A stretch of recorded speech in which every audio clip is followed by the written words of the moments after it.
Hello there. Niyama Shang here, leader of the Trailblazer Oasis, where we help people like you who've made a life of being successful while being one of the first, one of the only, or one of a kind, to be able to go on the next stages of your journey without having to take on some of the challenges of the past. It's really interesting here. I can talk about this because I myself am a trailblazer. I'm on my own trailblazing journey. And today we get a chance to spend time with someone who's been on this journey with me for a number of months, not years. And we had a conversation in the past that really set itself off as a catalyst for the way I look at the business. That was one conversation. And then another conversation brought up this whole concept of courage and confidence, and how do you actually build up that muscle?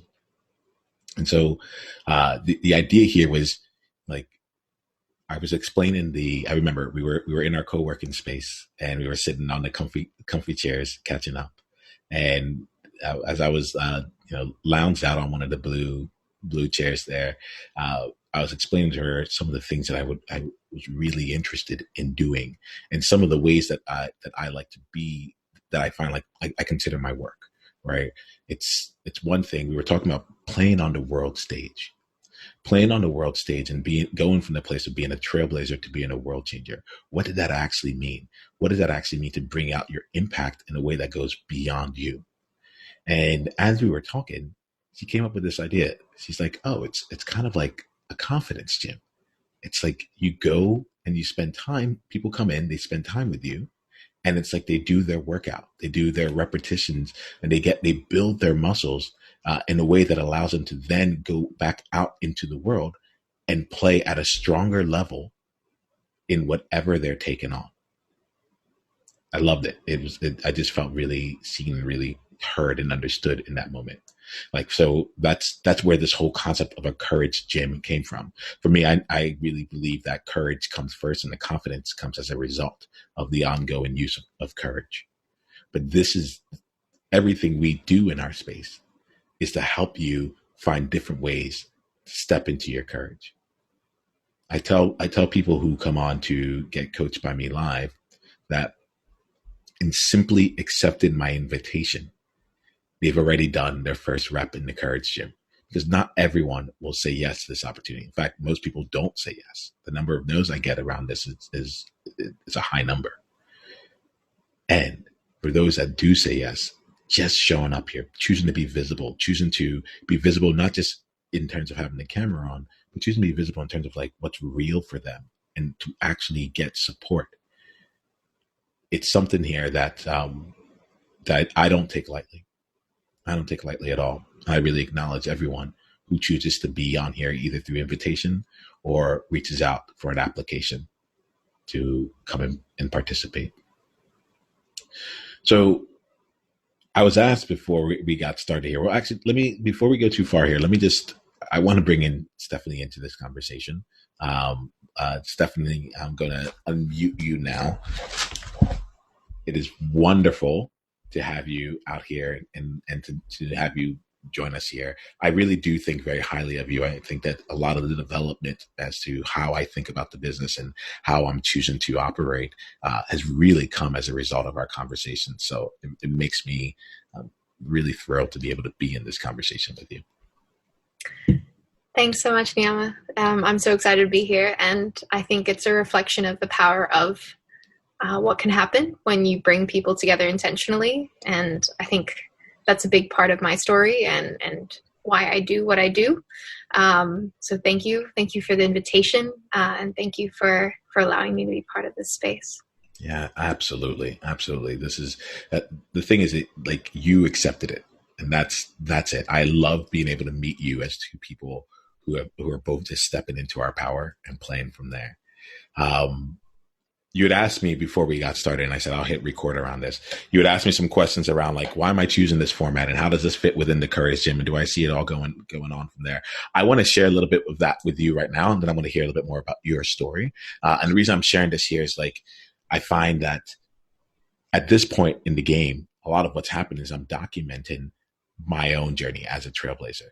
There will be a time where, getting on a conversation to coach someone live is maybe not even available for me as an option with the number of people that I'm serving, the ways that things have taken off through the business and so on and so forth. It might be something that's completely like just not even available. So the reason for this format for me is that honestly, in any conversation, there's two conversations happening simultaneously. There's a conversation that you and I are going to have, and the actual content that's in that conversation. But then there's like this meta level that happens underneath it. The meta level is around, why did we ask the questions that we asked? What was it like when we ran into a potential roadblock along the way, or there was a moment that we stumbled in? Like another part of the meta of you saying yes to even being in this conversation. So there's two things happening simultaneously. And I think the reason why I like this format is that it gives me an opportunity to really coach and have that coaching showcase and have people see what it's like to work with me, but to also work on themselves. And then underneath it, there's some teaching that's going on, even though it's never explicit in the teaching.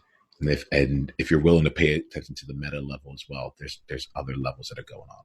So I see myself continuing this for a while in the near future. I love to get to over 100 like coaching conversations this way.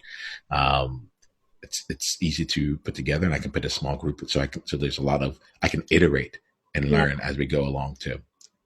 I love the format because it is so flexible, and in terms of how it can benefit folks. Like there is a one-to-one impact, and there's a one-to-many as well through the process of impacting one. The observation of that process and what that invites in a group observing means that it's also benefiting people around them. And it's just such a great way to step into it, to understand something, is to really experience it. And I think it's really cool. So I really appreciate seeing the play in the different formats. Yeah. Well, welcome to my lab. Welcome to the gym here. I like to say there's and look, for anyone, like I always find like there's like three ways to play this game. There's multiple ways. Like they can listen and just listen to our conversation and see what comes out from there. And like my invitation is always listen for insight, not information. Mm. Then they can put themselves in like your shoes. So when I'm asking a question, they can ask themselves like, oh, how would I answer that question? Or, oh, I recognize myself in this here, so there's that element there. And then there's also the element of, as a leader, how are you showing up for people? How can you build your skills of listening to what hasn't been said, or saying the things that no one else would say, or seeing the things that no one else would see, right? So there's a number of different ways to play this game, and that's why I talk about the meta, because there's so much going on simultaneously. So I'm happy we get a chance to play. Your insight into what's happening here, even just that response, gives a clue as to like how your brain works and what makes you so amazing in the world.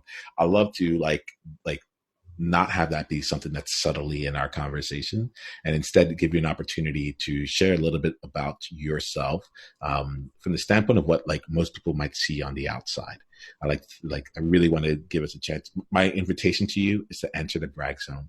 Tell us some of your favorite accomplishments. Tell us some of the things that you do that you're really proud of, and how others might see you in terms of what you do from the outside. And then we'll spend the rest of our conversation really on who you are and the transformation for where you're looking to go next. Cool. Okay, where to start? Well, I guess when I think about my story, and I will try to enter into this brag zone, I promise I'll try my best. I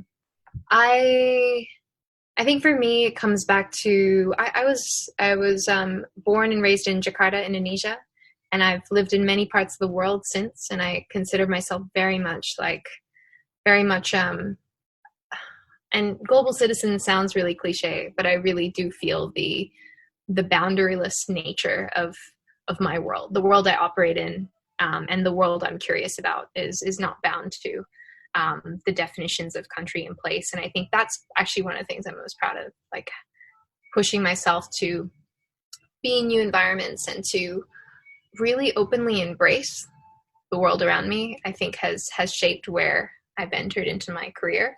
And I've been really lucky to have had that opportunity, but also have taken the initiative to step into really different environments and to really flex that particular muscle. So I've lived in about 8 countries around the world. I'm super thrilled to call Singapore home at the moment. And my journey and the game that I'm playing, I started in development. So I actually went through university and went through growing up feeling that I wanted to work in the space of international development. And that was probably because I grew up in a developing country, and seeing a lot of inequality was something that you just don't shake that off. I think it became a lived experience that I had to embed in my career. But the way I went about it, I started working in advocacy and designing advocacy campaigns that brought people together around issues that they care about and to advocate for change. And this was at the time at a policy level, and I was working for a large nonprofit organization, and at time in New York. And that's where my career really kicked off. But I started to want to explore different styles of change making. So that was really one type of change making was within this structure, this political structure. And another wave of change making that really excited me was working directly with people, specifically entrepreneurs, innovators, people with really game-changing ideas. And I joined a crowdfunding platform that worked with social entrepreneurs around the world to give them the platform to kickstart their ideas and to lead change in their communities. And that excited me immensely. I moved back to Asia, and I led the growth of this platform all across Southeast Asia, made an incredible network of friends and innovators that have gone on to do incredible things around the world. And I got to back them. I got to be one of their first backers, one of their first coaches, and it gives me great pleasure and something I'm very proud to brag about. And then that led me to my other, I guess, one of my own baby, which was setting up a space, a physical space and a hub to support more entrepreneurs, particularly in my home country in Indonesia. So I moved back to Jakarta and I set up a space called the Impact Hub, which is part of a global network and a community of 100 plus hubs around the world, all in their local ecosystems, in their local communities, driving change. And we collectively come together to drive that from a global perspective. And I think that really epitomizes my theory of change, or why I do what I do. I really believe that there are just so many complex issues and challenges in the world. And I've worked one-on-one with entrepreneurs, and I've worked at a systems level. I think at the end of the day, we need more structures that help come together as a collective. And so really interested in what is the art and the science around collaboration. What does that look like to actually bring people together from diverse points of view to drive systems change? Awesome. I lost you for just a small second there, Stephanie, but I think we've passed it. That's gone. But actually, I would like to just kind of follow up really quickly, because you said that you'd seen things from a systems level. You've done the one-on-one. And then it was almost like the Goldilocks was going to be revealed, and that's when I lost you there. So let's just like kind of without having to go backwards, just like What was kind of the punchline there, or what was the insight? So my insight, I think my insight from there was it's not one or the other in terms of approach. It was how do we actually have these approaches happening and better supported through collaboration and through communities. Because I think at the end of the day, these mechanisms for change are best facilitated when there is a community of trust. And it makes community building and collaboration makes things possible that just aren't possible individually or alone, whether you are an individual entrepreneur or whether you are a system that might be outdated. And I think, being able to dip my toes in in these different ways of working, ways of collaboration, and zooming out of that, the real sense was we just have to learn how to work better together. And I think at the end of the day, whether that's exploring that through a global network, or whether it's building community in my local city, whatever that looks like, it still requires human to human collaboration and connection. And I'm really interested in the intercultural piece of that, having worked and lived in several environments and growing up in a third culture sort of setting and background. Yeah, and that's the space I'm continuing to explore, and I'm deepening my practice in. Thank you, Stephanie. It's I'm reminded in this moment here as to just how much I appreciate our conversations, how much I appreciate the way that you look at the world, and your willingness to continue to find the vehicles of change that allow you to make your biggest impact when it comes to change making. Thank you for being someone who has stepped into that arena. I really acknowledge you and see you as that, and who continues to make strides and bring things forward from that perspective. Thank you. Absolutely. So here goes the thing. Like, so I'm getting a bit about what's happening, like what it is that you do out there. Let's spend some time here. Like, I mean, it's I appreciate you jumping into the brag zone. It wouldn't be me if I didn't ask, is there anything else that you like to brag about? And look, here's the thing. My mentor says it's not bragging if it's true. So is there is there anything else that you like to, that you like to share? And from the standpoint of it being something that is also meaningful to you, something that Mm, I think, yeah, I think it's when we talk about accomplishments, we often jump to the things we've done in our career, the things that other people around us have validated. Mhm. I think something that I have learned about myself that I truly appreciate and I feel enormously lucky to have is maybe, yeah, is the frame in which I see the world, and I see it as a bunch of dots yet to be connected. When I meet people, I my default setting is to think about how I can best support them, and that's and this pattern making and this sense making and the way I see the world, I think has been such a cool gift, especially in my practice. And so, yeah, and I think it's awesome. It's a bit of an accidental thing. I don't know how it's come about or cultivated, but I think that's something really cool, and I hope to continue to be able to do better. And that's something I'd like to practice more and bring to the gym, I guess. All right, great. So like let's have that. Thank you there. Let's have that as part of our context for today. We may not have to do anything with it, but when in doubt today, or when you see things from one perspective, see if we can do another rep. Even this was even just an example of it, right? We had just gone through a process of sharing your accomplishments, and it was like, can you do one Yeah, more? And you did, it was hard. It right? was it And was hard. It was like it was there. But it was good. all right, awesome. I lost you a bit there, but what I got was that it was not an easy thing what you just did there, and I acknowledge you for that. I acknowledge, like, yeah, I'm just gonna acknowledge you for that. Sometimes I want to keep going. This is what happens here. Like sometimes I'm like, oh, I want to explain this even more. I'm practicing allowing myself to just let my words be my words and trust in really that what I have said has reached whoever and however it needed Mm. to reach. So, Stephanie, what I get about you is that you are someone who is very willing and very able to put your attention in terms of giving to others and creating communities and being able to help others really come together, not just for the sake of having connection, which is wonderful, but also collaboration. It's beyond, there's action that can kind of come from it all. And I get that you're someone that's consistently in service of others. And I just want to just ask you here, are you open to letting that go for the rest of this conversation and having the focus be on you and having me be able to serve you? Yeah. Okay. I acknowledge you for that. So let's spend the rest of our time here really really serving you based on where it is that you're going. Right. I'm getting called right now to ask you a bit about your vision, you know, in terms of what it is that you see yourself creating or be, or who. No, it's not about the created. It's more about the who it is that you see yourself Mm. being.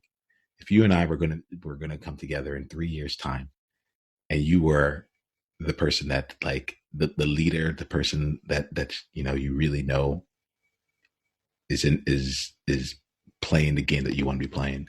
Tell me a little bit about that, Stephanie. I think that person would be a lot more,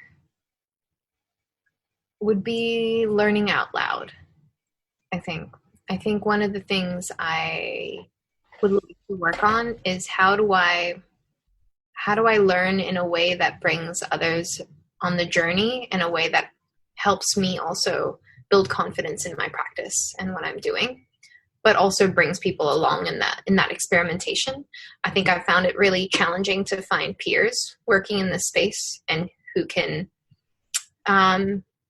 push me in ways that I can't see and help me find my blind spots and move me forward. But I've been really reluctant to kind of be more vocal about those needs, and also more vocal about what I'm learning, what my failures are, what are the things I'm most proud of. Actually, all these things that even this experience so far is showing me how little and how uncomfortable I can feel when sitting in that space, right? And I think the version I'd like to be is one that comes with a bit more of that courage, and also generosity to bring others into my learning, and openness to share what's working and what's not working in my practice a bit more. And I think I'm still in a phase of my development where I haven't quite found that courage yet. Awesome. And if you did have that courage, right, to learn out loud, to be vocal, and to be sharing with that openness of what's working and what's not working, what would you have then that you don't have now? I think I would have a community of practice, one that I would either lead or be starting or catalyzing in some way. So in my work, I'm building a lot of communities of practice, but outside, external to myself. I would love to be in a position where I am part of be part of a community of practice that pushes me forward, and one that helps me get up to that level I need to get to. I think this is often the challenge for a lot of community builders. When you're out building community, it is difficult to kind of look in the mirror and see the reflection on yourself, and how are you building the community around yourself, and whose role is that? So I find myself in that loop, and a future version of me would have already seen that, addressed it, and surrounded myself with a community that supports me much better. Yeah, I find myself in this moment. Earlier today, I was writing out some copy for the Trailblazer Oasis, which is like the place where I'm like, all right, the people who really inspire me, let's get together and let's work together to build, like, to really get a chance to see what our blind spots are, and to get the support that we wouldn't normally get. And one of the things that I had stated in there was like, we are community builders. We're people who actually go out and we choose to lead others, because we know. And for me, from my perspective, it's like, I know what it's like to feel like I don't belong. I know what it's like to try and fit in, and I really know what it's like to fit out. You know, and because of that, I'm constantly going out of my way to try and create opportunities for people to feel like they can belong. But it's hard to actually find a place where that happens for me. It's like no matter, like, it's almost as though I'm building all these different communities, expecting it to, like, serve what it is that I need, but Yeah. it serves everyone that I'm bringing together. But the place where I can go and I am held, I am served, and I don't have to even show up as a leader. I now want to show up as a leader, and I can simply contribute because that's what's being called out of me, as opposed to being called from me. Yeah. Um, that's something that's big for me. What A comes to hundred. mind when I say that? 100%. I think like the energy that is brought towards building communities. I mean, it's it takes a lot. It takes a lot of who you are, like to do it really authentically. And I think community builders also come with sometimes a problematic generosity, like in terms of maybe sometimes not knowing what those limits might be, or just not seeing where those blind spots are. And I think it leaves little energy for me to catalyze my own community of support. So I'd love to get on the front end of that. And at the same time, I think one thing that's really inspired me, even walking into this conversation, was like I feel like sometimes we are often moving in our practice really fast, and we feed off this dynamic doing. And it's very rare that I afford myself the time to stop, reflect, and share what it is I'm doing, even if it's in a dynamic, like interactive, as you go way. Even a format like this, you are sharing with the world. This is what I do. This is what I'm learning with others.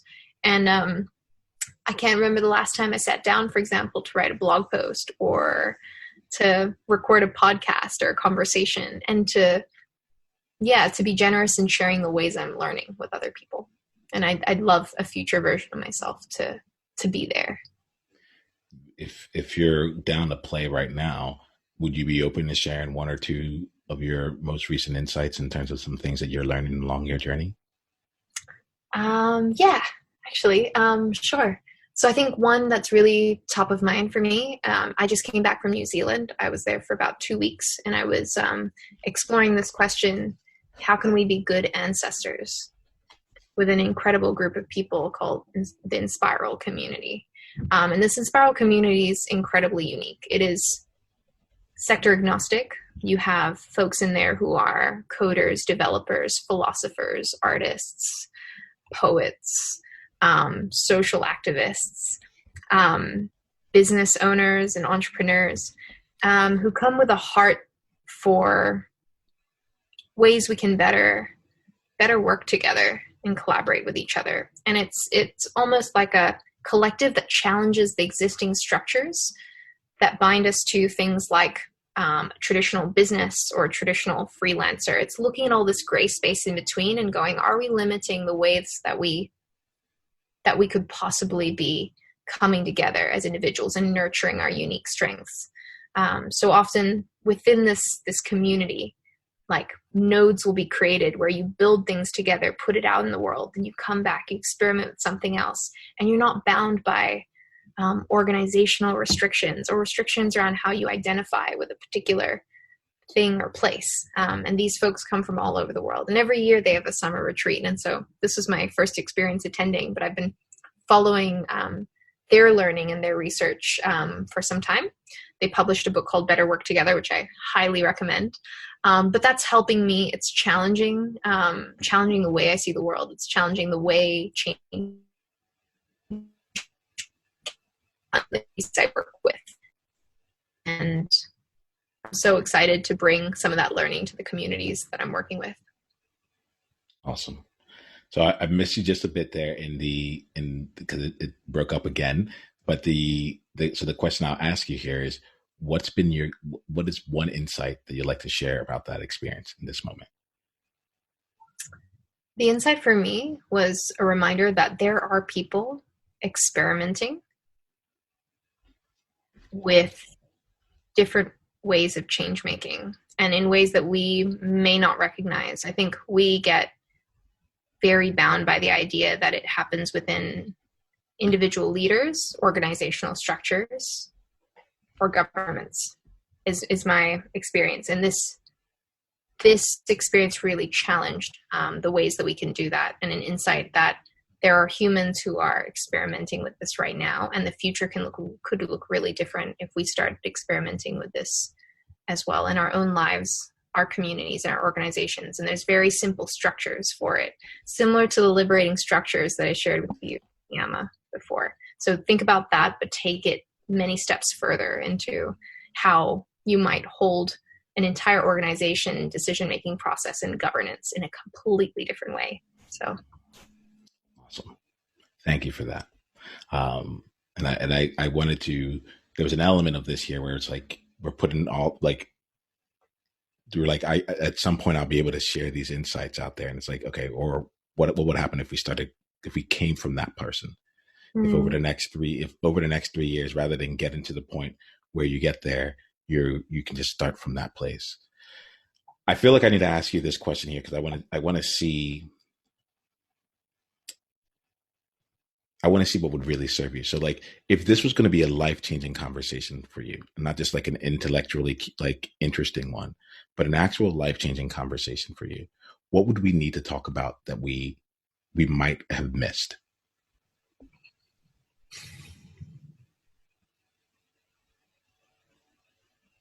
I think help me see my shadows. Mm, What are the things that hold me back? What are those fears? Those are the hardest things to pull out, I think, in any intellectual conversation. I think often when we show up to other people, we meet here, right? It's comfortable. And we get away with showing up, showing only what we want to show yep, and not revealing those shadows. So I think sometimes we need that extra support to dig out some of got those you. that unblock us. Okay, awesome. Where would you like to go to do that? Whew. I don't know. I think I do a pretty good job of suppressing it, if I'm really honest. Mm-hmm. Um, and it's not easy for me to even like know where to start sometimes. Do you have any suggestions on where? Yeah, there's a lot of different things that we can do. I'm like right now.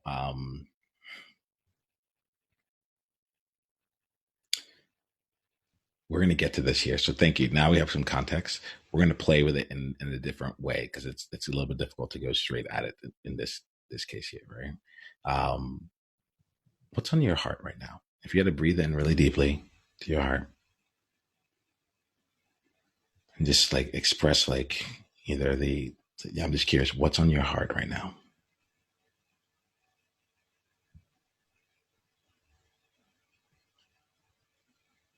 I think I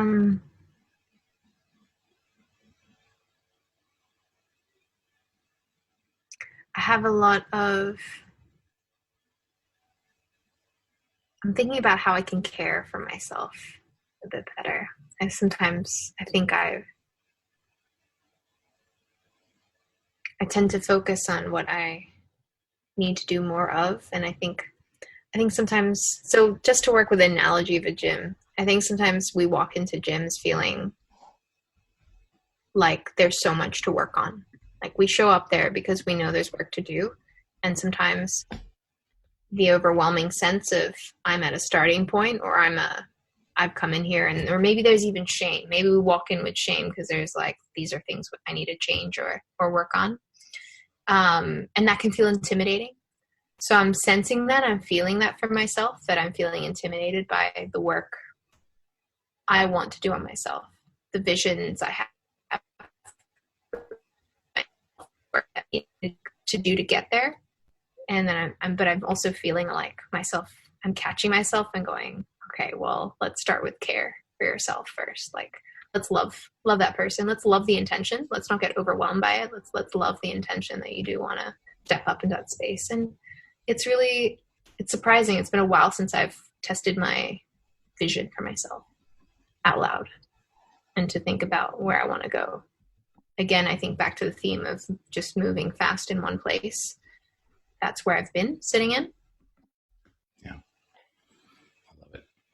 So I'm going to invite you here, Stephanie, for the rest of this conversation. Um, I'm really good with abstractions and being able to make like analogies and things. And for what I'm looking for as we talk through is to see what is it that actually applies to you and you specifically, right? Trust me, I like I can play in the analogy game, but I feel like for us right now, it's to be able to see like what is it that really is true for you in this moment.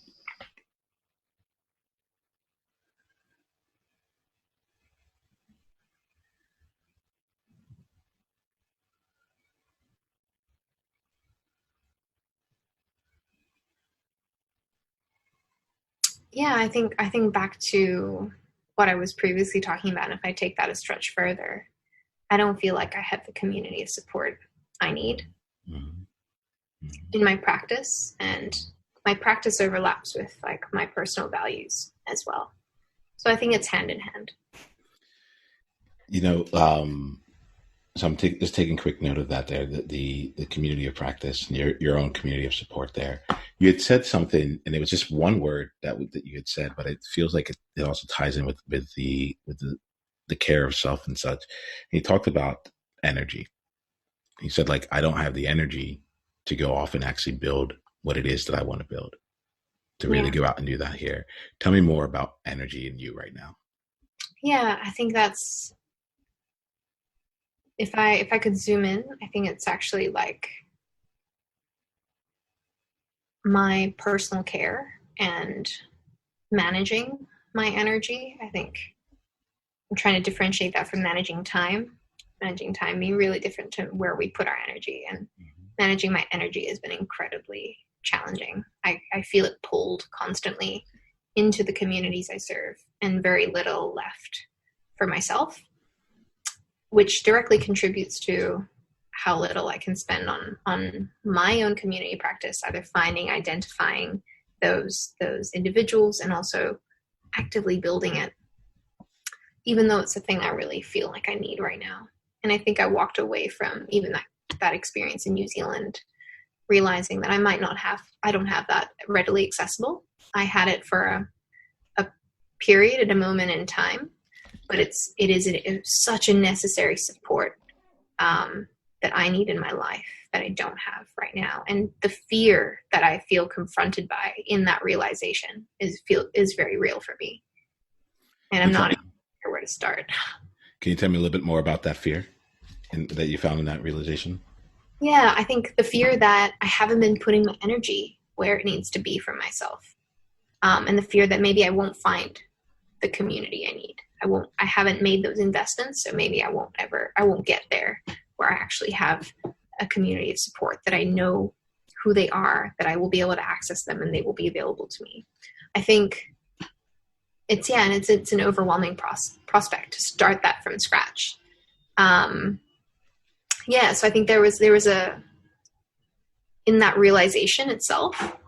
I think that there was a lot of um, a lot of, it was surprise, I guess, surprise and fear, and anxiousness in where to from here.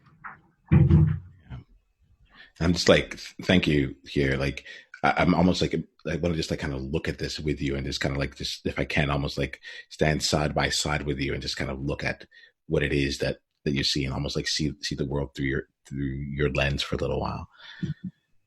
So if I'm hearing you, you're like, being supported by communities is actually something that you're really looking for, and basically having your own community.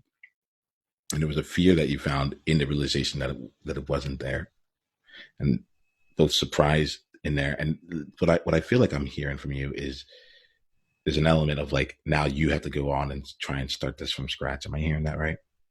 Yeah, or there's an expectation. It's almost like, yeah, it feels like not that I have to, but like that's probably the path I need to take. Like I need to put in the energy to get what I want out of that, and I needed to start 2 weeks ago, 2 years ago, kind of thing. That's where that fear stems from.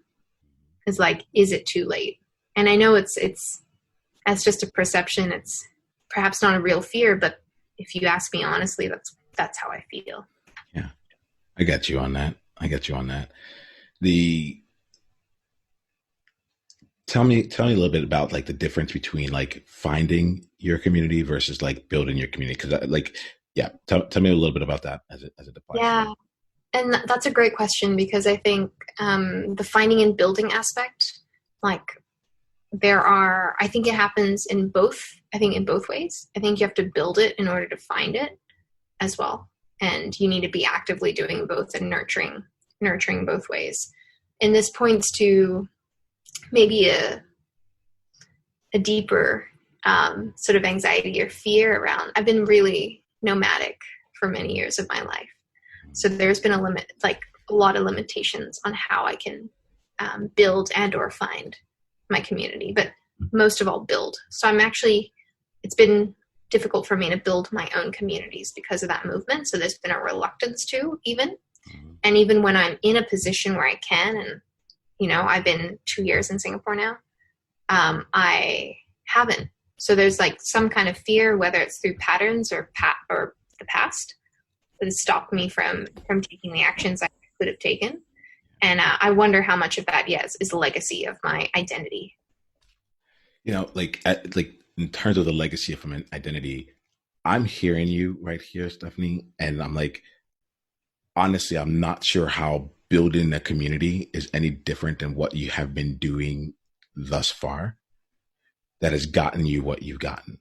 So it sounds like you're coming up with something novel, like in the way that you're presenting it, but it also feels that what you do is you go into places and you help build communities, and you build communities for them. Like you said, like as a community builder, this is what it is. And it's almost like you're trying to take that same path to go and build yet another community, hopefully for yourself.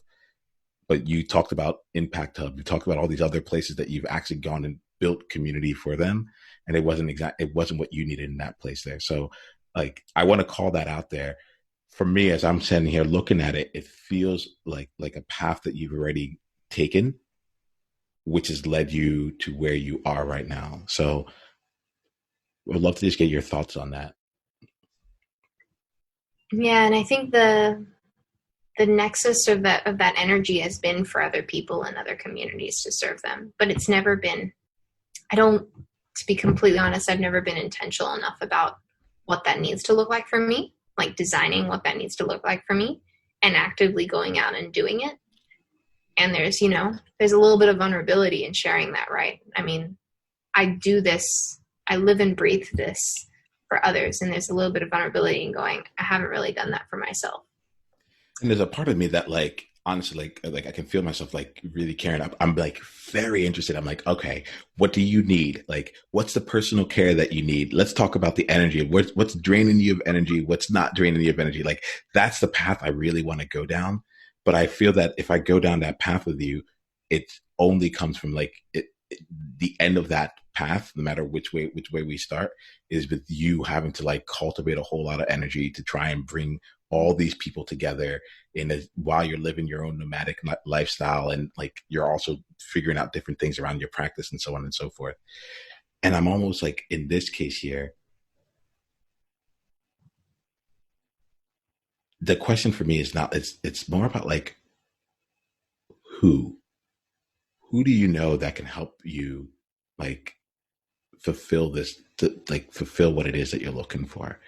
Like where might what you're already looking for exist, or who do you know that might be able to support you with that? I'm going to go there first, because I feel like right now the path is, let's go and build another community. Right. So that's a great question. Work in my current company, I have a community practice within that company, but what I'm actually seeking is a diversity that sits outside of the circles I'm currently in. So I actually think what I'm looking for is outside of what I currently have access to. Yeah. So let me also ask you this here, because being in Singapore, I started looking at community from a lot of different ways, right? Not even just community, but just like relationships. So let me just ask you here, because I want to make sure that we're even looking at the thing that you're looking for. Yeah, the words that come up for me are community versus like peers versus friends, right? Let me just check in with you here. What is it like for you when you think about like your own personal care and like something that will continue to sustain you? Like, what is it that you're looking for? Is it a community that you're looking for, or is it something that's a little bit more intimate that will continue to sustain you? Let me just check in with you on that. Yeah, that's really important distinction. I think I'm looking for a circle within that. So I see an overlap for me. I know that for a lot of people, these are quite separate things. They're community of practice in which they explore their practice and are challenged by people that can sit outside of friendships that are distinctly personal and unrelated to community, unrelated to their practice. For me, the sweet spot in how I grow is where there's an overlap, because I need the trust. Commit to one another that extends beyond a shared practice. And I really, like, for example, networking groups and particular, I guess maybe less organic network and community structures haven't worked for me in the past. So I'm really looking for something that straddles those worlds of like peer friendship group and a community practice of those who speak the same language and can actually, who are even like above, like have many more years before me, like elders in my practice that I can learn with and from. I think that's what I'm really seeking. And it's really helpful even just distinguishing that, because I think it's really hard to seek something out to find or build it when you don't really know what it is you're looking for. Yeah, I get that. There's I think, but I'm a part of a group that has inspired me. It was something that I am now in the process of building it. The Trailblazer Oasis is my version of the group that I joined. And I think this is part of the reason why I'm asking some of these questions here. Mm-hmm. Like, I fly back to the US regularly for it. I'm probably like 15 years younger than the average age in that group there. And it's just like one of the most fulfilling groups I get to be a part of, because like everyone's playing a really big game there. Like my goal every time I come into that room has been to see every single person as my peer, and to see how that will change my game. It's part of why this element has allowed me to like I'm creating in this way, and also to also find my own uniqueness within that space, where it's like, okay, there's something that I personally bring to this table that years of experience don't have anything to do with it, at least like, and to be in that place of really being able to own from that perspective. I think there's a part of that's like, and I'll be honest, it's in the finding of that has given me the energy to create in the way that I am right now. I don't need, and not only has it given me the energy, but it's allowed my practice to get to the place where I can do the work for the sake of the work. For example, I don't need anyone to agree with me or want to become my friend or want to like stay there with me. I'm like, I've gotten what I need. I've found a group that's filling that part of me that like I was trying to fill myself. You know, I've found a group of people that have gotten into that portion of it for me. Yeah. The other part that happened there, and I'll just share this with you, and then I'd love to get some of your thoughts as I share it. There's no right or wrong. I just want to just kind of see. I had this thing where I was looking for one place for all this stuff, right? I think I might have shared this with you, where like I was used to my friends in life being also my peers. Like they are the same people who are going off and doing great things in the world. They were my best friends, you know, and the people I spend most time with. And I found myself in a place where like the people around me that just, it wasn't happening. And you've been with me on the journey of really trying to find like my place here and to find that group of people here. And part of what has allowed me to now go out and play a little bit differently has been to not have it all be in the same place. So I'd be curious for you, like, and so what I just described to you, the group that I'm in, like, that's my group of peers. There's the people who push me that continue on forward. It also hits my community of practice elements as well.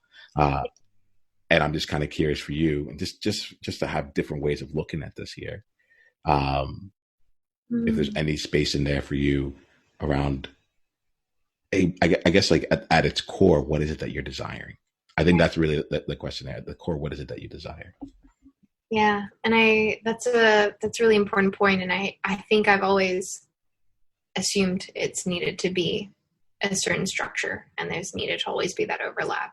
I'm really open to playing with what that could look like as long as it meets my needs. And I almost feel like I need a bit of a roadmap. I need a bit of a roadmap for testing, exploring what my needs are, almost like starting a business, like exploring what the needs are and designing for that, and then testing, implementing, reviewing.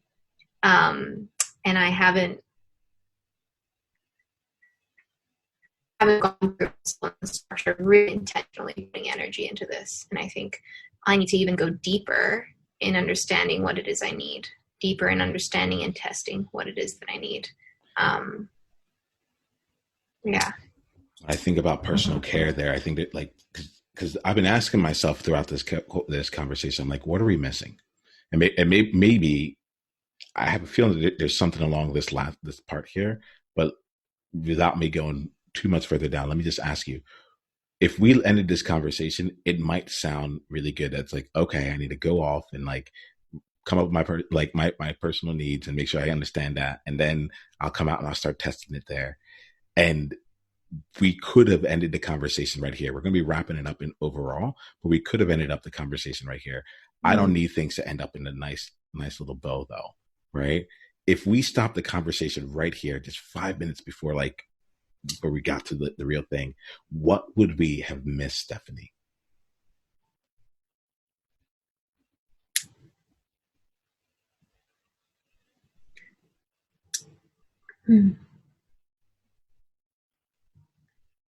I think uncovering it and acknowledging what's really holding me back from that. So I think a solution it's too easy to put forward and ideate on possible solutions. And I think our minds tend to go there, like as entrepreneurs, those supporting entrepreneurs, right? But does it really acknowledge and look at the reasons how you got there in the first place and what fears might sit behind that? And I think I need to sit in that a bit more. And I think that will actually serve me better as I try to respond to it. And I think there's something in it for me that's exploring this role of community care versus self-care. Where are those two things linked, and in what ways are there responsibilities of my own and responsibilities for me to have within a community care structure and system, and being intentional and distinguishing what those things are. And I think at the heart of it, where you were pushing on, was what the specificity of what we mean when we say these things, because it can be really easy and sometimes lazy to just paint it by the same brush when there's so much nuance there. And I think that's what I've been missing. I think that's what we would be missing.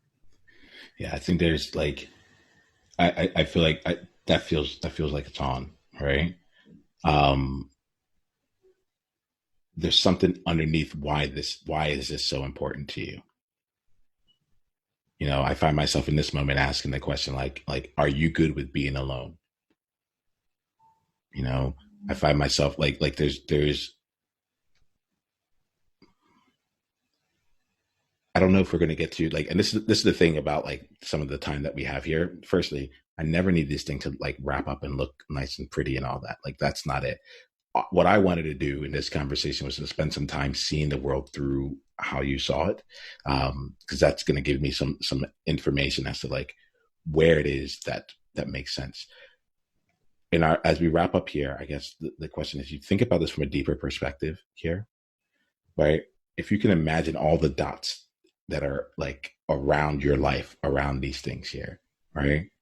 And you just had to go out and just find a pattern, make sense of those dots here, right? If you think about it for yourself, what's the pattern that the dots in your life around this topic are created? I believe in doing things together with people. I might be okay with doing things alone, but I fundamentally believe that we do things better with other people, whether that's changing the world or whether that's changing ourselves. And I think that's what keeps driving me back to this need to find it for myself, find that community for myself. Awesome. So let's leave it here. Like, so what I would say here in terms of like, I like to leave this conversation with an actual practice. I feel like in this place here, it feels like there's still a little bit more discovery that's taken place, right? Mm-hmm. Um,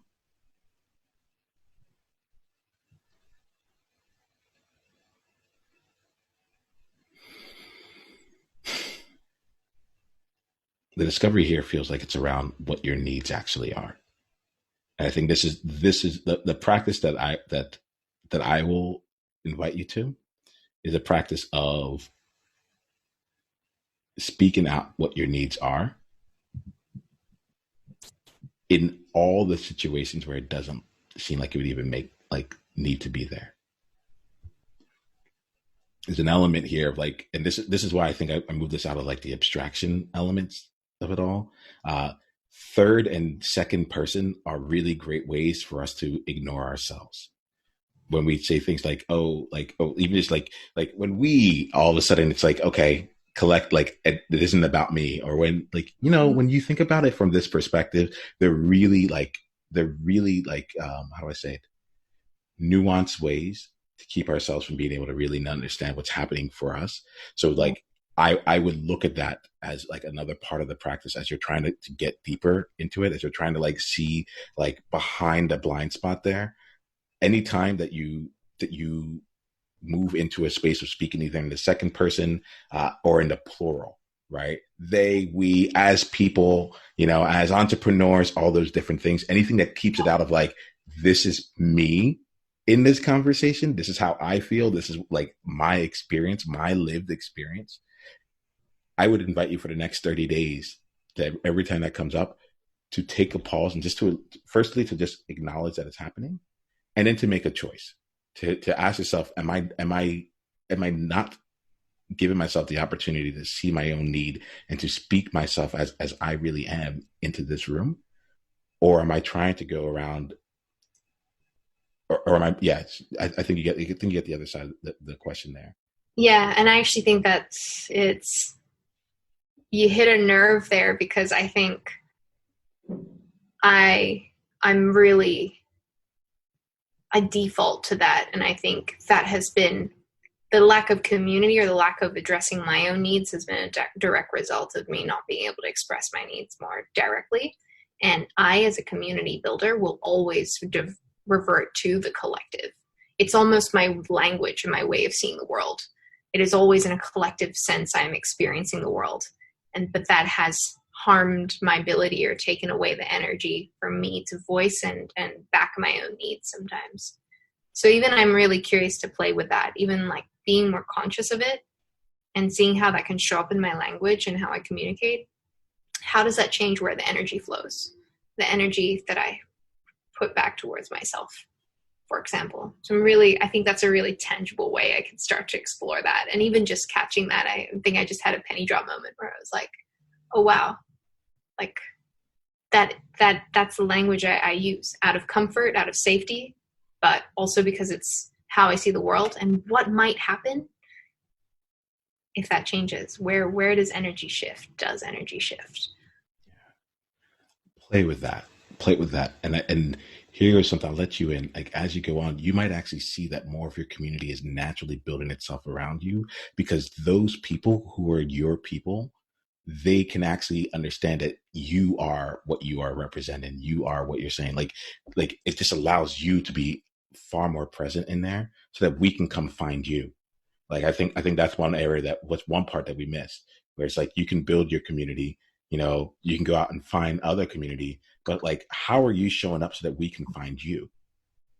Mm, And like it's a really interesting way of hiding. It's so interesting where it's like I'm totally amongst all of you because I am not here. yeah, We are all here. yeah. They are there, or you are here, but where's I am not here. And there's I think that's where I think have some fun with it. And as you continue on, as you build up that muscle to see it, see what happens if you chose the another route. Mm, The times when it feels really uncomfortable for you to do that is going to be like are the reps that matter. yeah. Yes. But you can't get to those reps. You can't like until you like unless you like even the small things that don't seem to matter. Like when someone asks you, "What do you want to get for dinner tonight?" You know, like it's in that moment that like that it already starts to count. All right, play with that for the next 30 days. Just like journal, like keep your awareness up and have a filter for that for yourself for the next 30 days. And then let's circle back and see some of the things that you've started to uncover from there. All right. Yeah, I'm up for it. All right. Accept Awesome. the challenge. Boom. Boom. And that is a simple invitation. So we'll wrap up this conversation here, Stephanie. Thank you so much here. Thank you for playing, and I'm really looking forward to what comes next for you. Me too. Thank you so much.